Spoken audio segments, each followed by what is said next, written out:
everybody. I'm Lori with Behavior Education at Spirit Keeper Equine Sanctuary. And in today's video, in our Raising Monroe series, I want to talk to you about how to handle adversarial relationships amongst your dogs if you have more than one dog in your household. I've dealt with this a couple of times. We're dealing with it right now with Monroe here. This is Monroe. And Monroe resource guards me. So Monroe wants to monopolize all of my attention, and he often growls and doesn't like the other dogs nearby him when Monroe is with me. The other issue that I've dealt with is between Comet and Balinor here. So Balinor I've had since he was an 8 or 9 week old puppy. And Comet came into the household as an adult. At the time that Comet came into our household, he had been a stray running the streets of Denver, and he had been picked up by the local animal shelter, and we took him in as a foster and ended up keeping him. Today is Saturday, October 26, 2019, and 3 years ago we took in Comet, who was already an adult, and Balinor was 2 years old.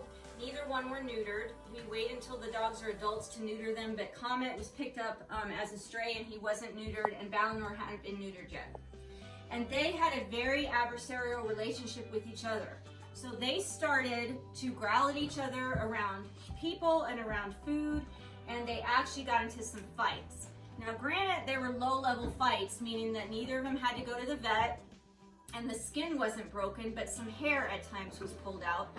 But this also caused a lot of tension among our family of dogs. So the way that we handled that, and the way that we handle Monroe and getting him to tolerate sharing my attention with other dogs, is to make it really, really, really rewarding for all of the dogs that are having issues with each other to be together. Instead of punishing that behavior, we ignore that behavior as long as it's safe to do so. In other words, we manage very carefully the time that those dogs that are getting into fights and squabbles are together.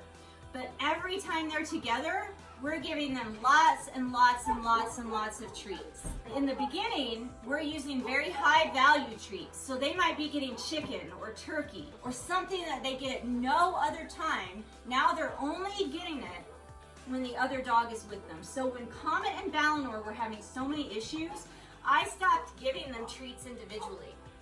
And every time they were together, I started giving them meat or cheese, and they only got that treat when they were together sitting side by side. And I was still working a full-time job outside of the animal sanctuary at the time. But when I would have to leave, I would leave them in exercise pens next to each other with their whole smorgasbord of stuffed chew toys, with high-value food items and treats in it. Each of them was in their own pen, but they only got all of those treats and stuff when they were next to each other. Instead of seeing each other as an adversary, they started to really like each other, because when they were with each other, they were getting extra attention and they were getting special treats that they weren't getting at any other time. And as you can see, that really, really helped. They don't fight anymore. But we're doing the same thing with Monroe. We are trying to teach Monroe that when he is sharing my attention with the other dogs, it means that he gets extra attention, and it means he gets extra treats. So if you notice with him, sometimes I'm giving him a few more treats than I'm giving the other dogs. I'm skipping their treats and I'm giving him lots. And then at other times when I was talking, I was giving these two lots of treats and he was being patient and waiting. But we've been working on this a while, and they all know that that's going to pay off. They all know that if they're patient, that they are going to get their due rewards. And sometimes what I'll even do is say their names when I'm giving them treats, so that they know that the other dog's gonna get the treat and not to expect it yet. But then when they hear their name, they really get excited. Balinor, good. Monroe, good. Comet, good. And I don't know if you saw the subtle changes in their body language when I said their name, but they knew that that treat was coming to them. So the way that I've dealt with any fighting or squabbling or adversarial relationships between certain dogs is to sort of withhold my attention at other times and withhold treats at other times, and only give them really special attention and really special treats when they're together. So they start seeing that togetherness as a positive thing.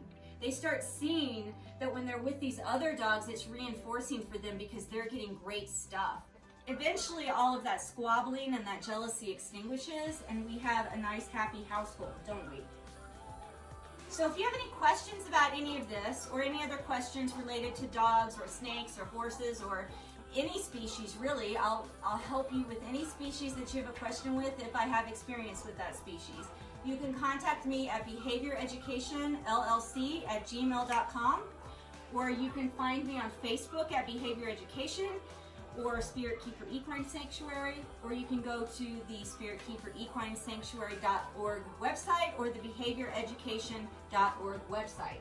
And I am happy to answer any animal questions, because it is my goal that animals have good, positive, reinforcing relationships with their families so that they don't get abandoned, neglected, or abused.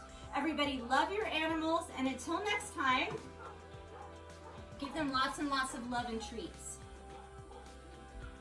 Good.